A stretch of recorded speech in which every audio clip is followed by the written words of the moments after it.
à toutes et à tous et bienvenue à ce journal de 19h sur la RTNC qui démarre dans la province du Lualaba où la route Kazembe vient d'être totalement réhabilitée. Cela fait peau neuve à la grande satisfaction de toute la population. Les lamentations de la population résidant le long de la route Kazembe vers le quartier Lupundu.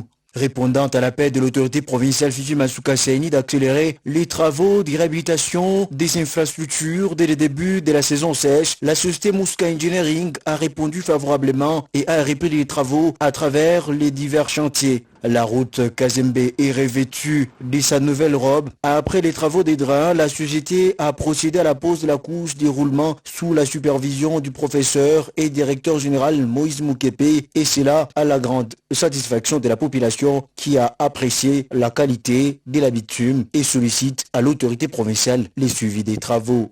Nous apprécions le travail qui a été fait, parce qu'on était véritablement envahi par la poussière avant. La route Kazembe qui servira des bypass de l'avenue Ngungandu prolongée au quartier Jolissi dans les secteurs des Loulous, dans les territoires des Moutata va désengorger l'avenue du Kassi qui a toujours été un point chaud d'embouteillage, ce qui permettra d'accélérer aussi les travaux du pont qui sera dénommé pont Fifi Masuka Saini. Avec l'avènement de Madame le gouverneur intérimaire Fifi Masuka Saini à la tête de la province, le gouvernement provincial place sa confiance dans les entreprises que gèrent les jeunes nationaux et locaux qui abattent un travail de titan.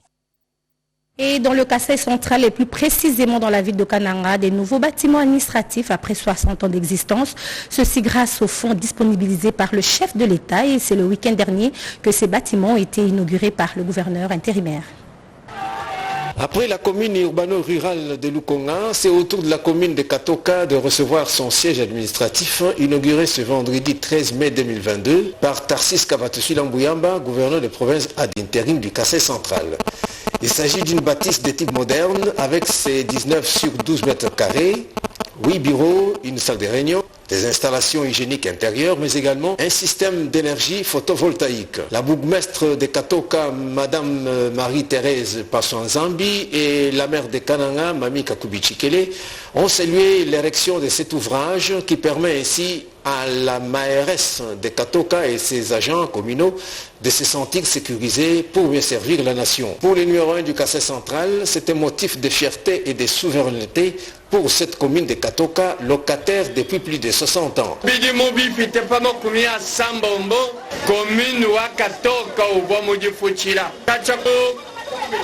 Depuis 60 ans, la commune de Katoka était toujours locataire. Grâce au fonds que le chef de l'État, Félix Antoine Tshisekedi Tshilombo, a mis à notre disposition, il était temps de construire ces bâtiments administratifs. Nous disons donc merci au chef de l'État.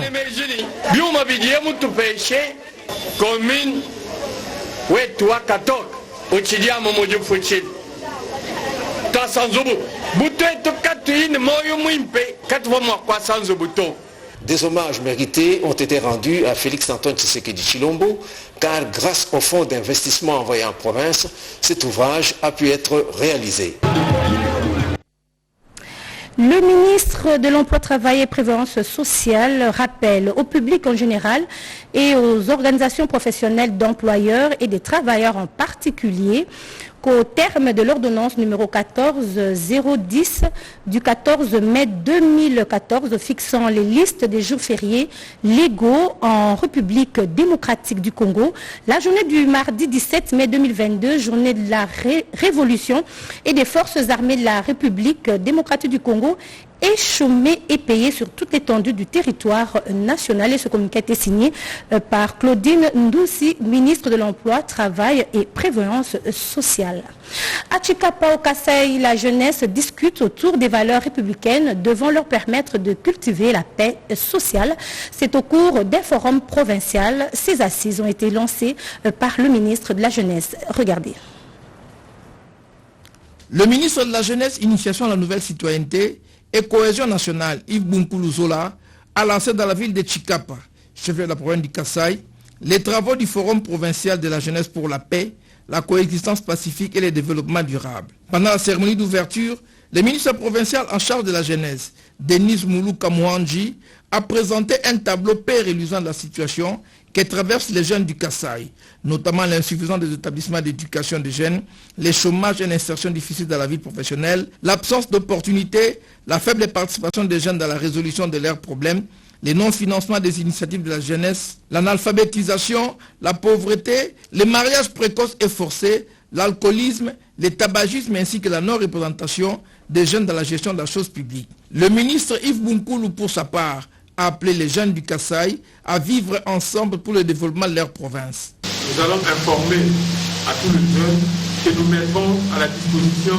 de la province et qui, sur la nouvelle citoyenneté, qui permettra aux jeunes de la province du Kasaï de pouvoir bénéficier d'une formation en termes de nouvelles façons de vivre. Il a aussi invité les participants à ces assises à formuler des propositions concrètes qui permettront au gouvernement central et provincial de trouver des solutions appropriées aux problèmes des jeunes. Il a annoncé l'érection dans la ville de Chikapa au Kasaï d'un centre socio-professionnel qui permettra de former les jeunes et les insérer dans les différents métiers, les projets d'entrepreneuriat provincial pour la jeunesse.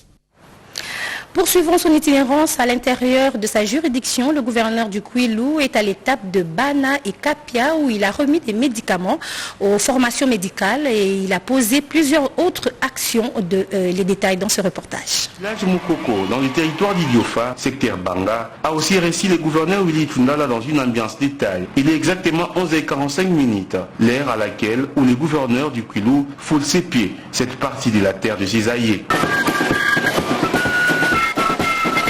Accompagné de membres du comité provincial de sécurité et quelques membres de son gouvernement, le patron du Kwilu a d'abord remis séance tenante un lot important de matériel de laboratoire sanitaire, notamment les microscopes pour renforcer la prise en charge des malades au sein du centre de santé de référence de Moukoko qui joue un rôle prépondérant dans cette contrée dans les secteurs de santé. Comme partout où il est passé, le message sur l'enrôlement massif des électeurs, la lutte contre le paludisme, portant fixation des épreuves du secteur de l'EPST était également au menu de son entretien avec la population. Pour renforcer les secteurs de santé au village Mont, lors de son passage, le gouverneur Willy Tundala a également remis un lot de matériel de laboratoire, dont un microscope analogique sur demande de cette population lors de sa campagne antérieure en 2018. De même, au village Bampou Mousseka, le gouverneur bâtisseur de Kwilu a remis un lot de médicaments à la population de ces villages via son centre de santé et a payé les frais d'hospitalisation de tous les malades. Action d'ordre social saluée par tous. Et dans la province du Congo central, la relance des activités de la cimenterie nationale de Kimpese, c'est pour bientôt. La ministre d'État en charge du portefeuille y tient et elle vient d'effectuer une visite des installations de cette cimenterie qui va permettre aux nouveaux partenaires Diamant Ciment de faire l'état de lieu et de se mettre au travail. Un récit d'Angèle Mabia Lalandou sur les images d'Elim Toumba. Mbinda, la rivière qui existe et porte le même nom, est née miraculeusement après le passage du prophète Simon Kimbangu. Alors qu'il était pourchassé par les colons qui cherchaient à l'incarcérer, arrivé à ces villages sans eau, déshydraté, il devait se désaltérer.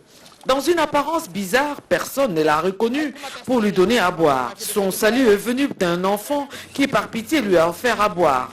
Satisfait de ce geste, il a demandé de rencontrer les parents de cet enfant à qui il a transmis les messages de délivrance et de bénédiction avec la pluie qui s'est abattue pendant plusieurs jours. Nos arrière-grands-parents faisaient l'agriculture ici, mais la terre n'était pas fertile. Après le passage du prophète Simon Kimbangu, à qui ils ont offert de l'eau potable pour étancher sa soif, notre terre est bénie. Nous avons un cours d'eau et nous cultivons à notre aise.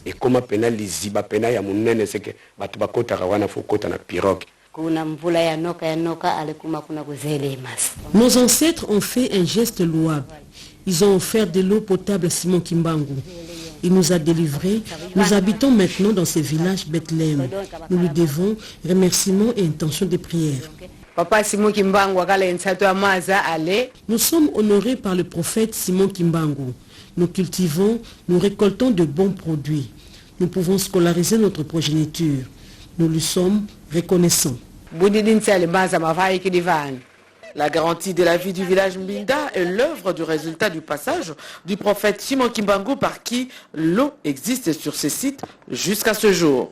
Et cette eau ne coule pas, elle est stagnante, mais elle est profonde. C'est ici que viennent se désaltérer tous ces villageois qui ont été délocalisés par le prophète Simon Kimbangu et qui sont montés un peu plus haut. La terre est devenue fertile depuis le passage de Simon Kimbangu il y a plusieurs décennies. Depuis Mazamambinda, dans le Congo central, et Litumba, Angèle Mabela Landou pour la radio-télévision nationale congolaise.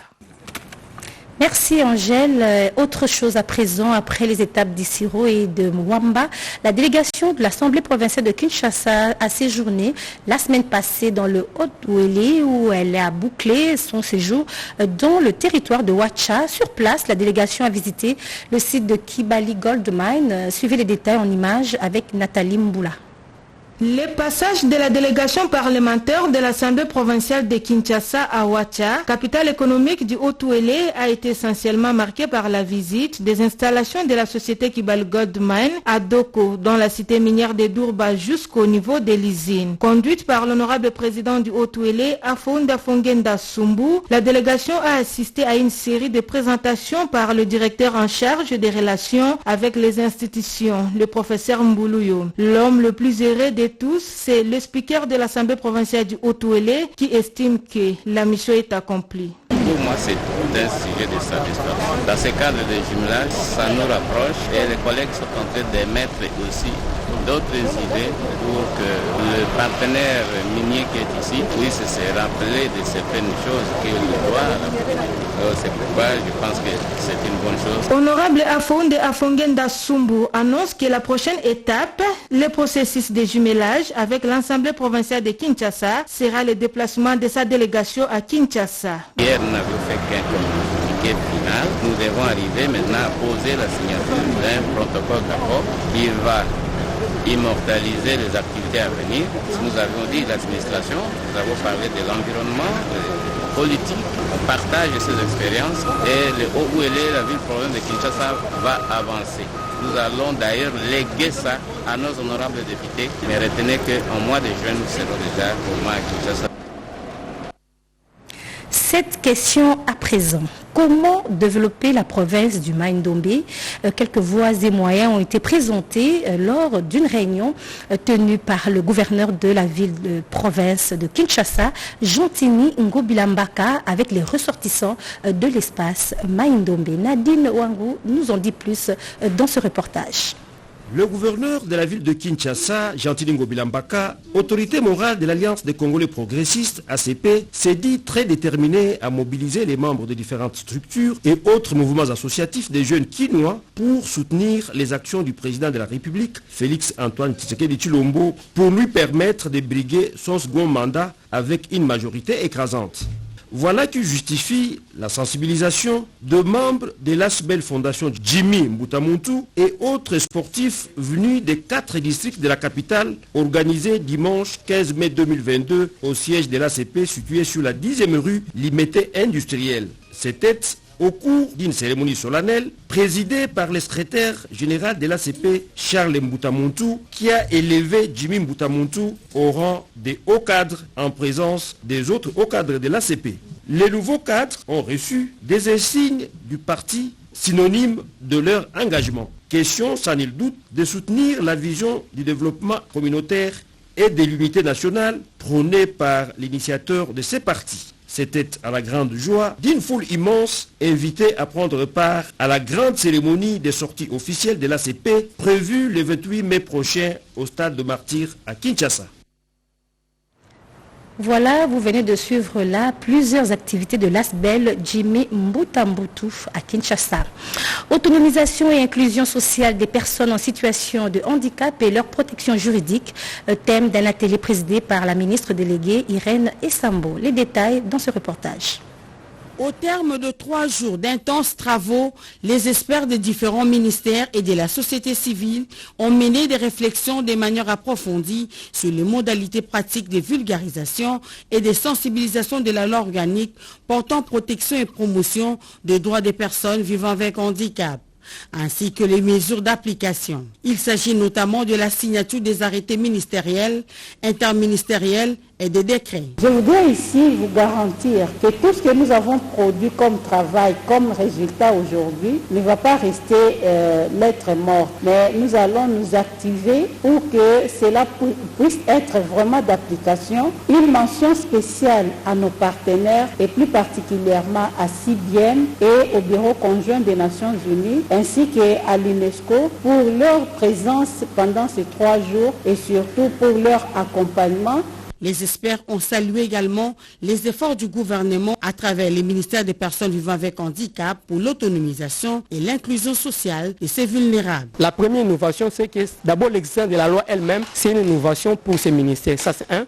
Mais il y a aussi les droits et les avantages accordés aux personnes vivant avec handicap, des coûts réduits que doivent bénéficier les personnes vivant avec handicap dans les transports. Il faut que les personnes avec handicap, toutes ces personnes doivent être impliqués dans toutes les stratégies et les politiques liées au changement climatique dans notre pays. Ça sera une très bonne chose, ces dictionnaires-là. C'est vraiment un outil de communication très important pour notre pays.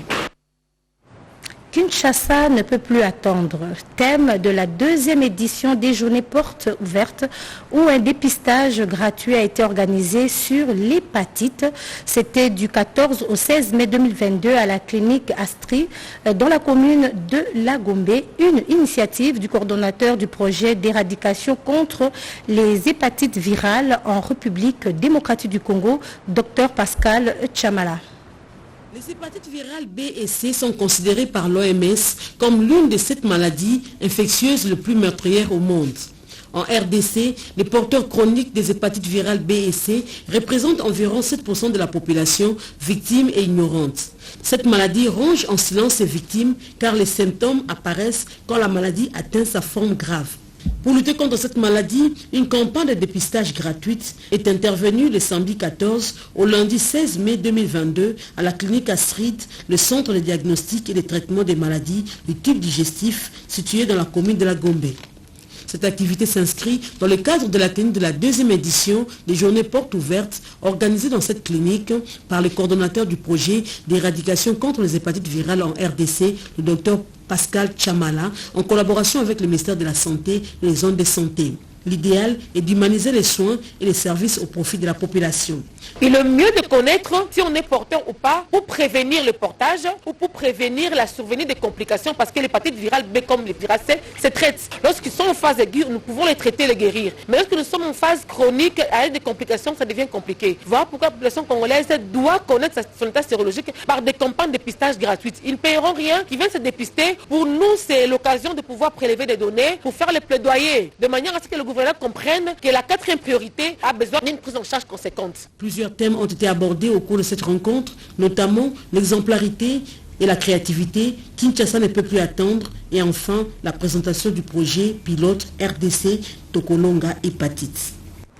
Et suivez à présent la restitution de la mission d'intégrité et médiation électorale conduite par son président Moussa Rachidi à Kigali à une formation de haut niveau sur la médiation des conflits communautaires à l'initiative d'Interpeace, nous dit Serge Mata.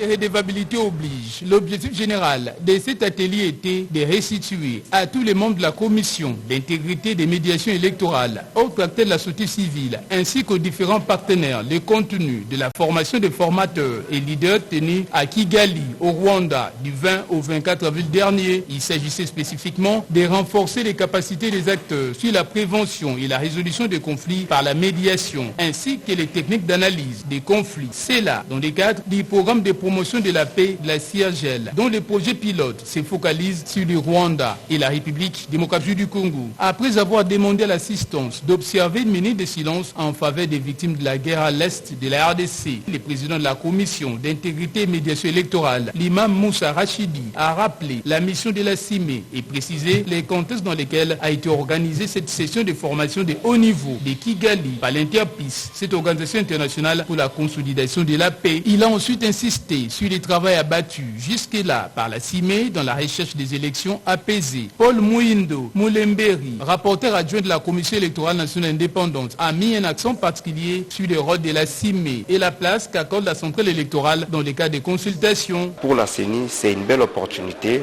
parce que le pays va capitaliser ses expériences et cette formation va beaucoup être à l'avantage de notre pays, de notre démocratie. À la fin de cette séance de restitution, une évaluation a été faite. La parole a été donnée à tous les participants pour donner leur appréciation. Voilà, après 4 ans, la mission du chargé de mission de la JICA à l'INPP prend fin. Une cérémonie de revoir a été organisée en son nom. Images et commentaires.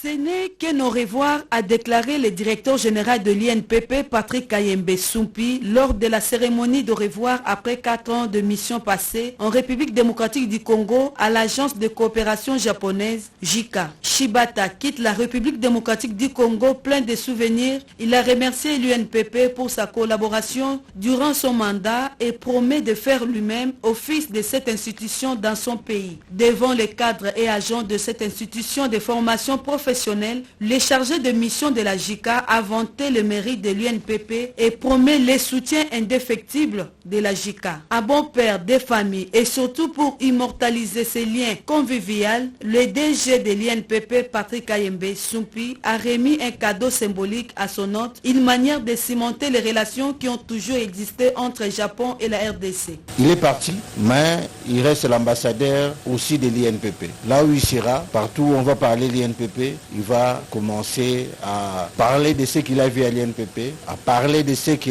l'INPP fait, et pour que la coopération avec JICA, c'est un long mariage qui avait commencé déjà en 1980 et puis se poursuivre encore plusieurs années. L'Institut national de préparation professionnelle bénéficie de l'appui du Japon à travers la JICA dans plusieurs domaines de coopération. 24 jours après sa validation par l'Assemblée provinciale du Congo central, l'honorable Gustave Moyo est allé communier pour la première fois avec sa base de Mwanda. Images et commentaires.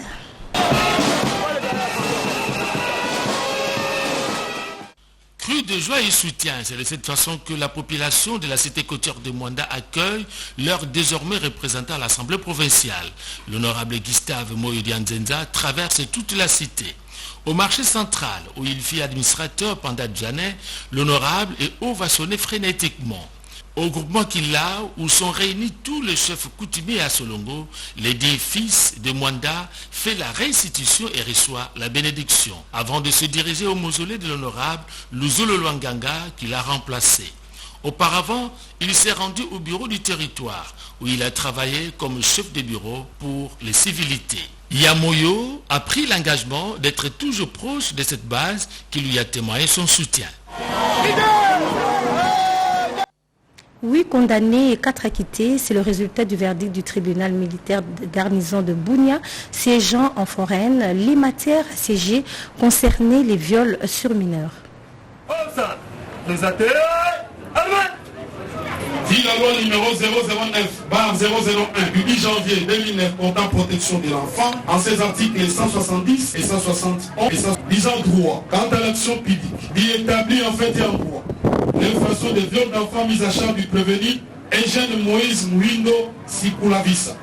En conséquence, les condamne à la peine de 7 ans de ce type pénal principal. Devant un public assoiffé de connaître la vérité et les sorts des auteurs qui se sont livrés aux actes de viol sur le mineur pour réprimer ces actes irrépréhensibles dans la société, le tribunal militaire garnison de Bunia, siégeant en chambre foraine au quartier Bakoko, a prononcé le verdict sur les 12 cas de prévenus dont les audiences ont évolué depuis un certain temps devant le public de ces quartiers où un grand nombre de victimes y résident. Sur 12 cas portés à la chambre du tribunal, 8 cas de condamnation variant de 7 à 15 ans de servitude pénale principale ont été prononcés, suivis des paiements de quelques montants à titre de dommages et intérêts pour les réparations civiles aux victimes et des frais de justice. 4 cas d'acquittement ont été prononcés. Quelques bénéficiaires de ces acquittements n'ont pas caché leurs sentiments. Ils félicitent la justice militaire d'avoir respecté tous les principes de droit et a conduit à ces résultats. Une habitante du quartier Bakoko qui a suivi le déroulement de ces audiences du début à la fin remercie la Sofepadi d'avoir appuyé la justice militaire sanitaire dans cette activité pour que le public puisse tirer des leçons. La représentante de la Sofepadi à cette activité donne ici la motivation de l'application de cette ONG pour la réussite de cette organisation. Sofepadi, c'est une organisation de défense des droits humains qui accompagne les victimes sur le plan juridique et judiciaire ici à province de l'Ituri. Par rapport au dossier accompagné par la Sofepadi a jugé bon de tenir cette audience foraine en collaboration avec le tribunal militaire pour faire passer ces dossiers suivis par Sofepadi au niveau du tribunal militaire de garnison. Et avant de nous quitter, le rappel de ce communiqué, le ministre de l'Emploi, Travail et Prévention sociale rappelle au public en général et aux organisations professionnelles d'employeurs et des travailleurs en particulier qu'au terme de l'ordonnance numéro 14010 du 14 mai 2014 fixant la liste des jours fériés légaux en République démocratique du Congo, la journée du mardi 17 mai 2022, journée de la Révolution et des forces armées de la République démocratique du Congo est chômé et payé sur toute l'étendue du territoire national. Et ce communiqué a été signé par Claudine Ndouzi, ministre de l'Emploi, Travail et Prévoyance sociale. C'est ici que prend fin ce journal. Merci de l'avoir suivi et retrouvez Françoise Bouelabouaki à 20h pour la suite de l'actualité. Au revoir.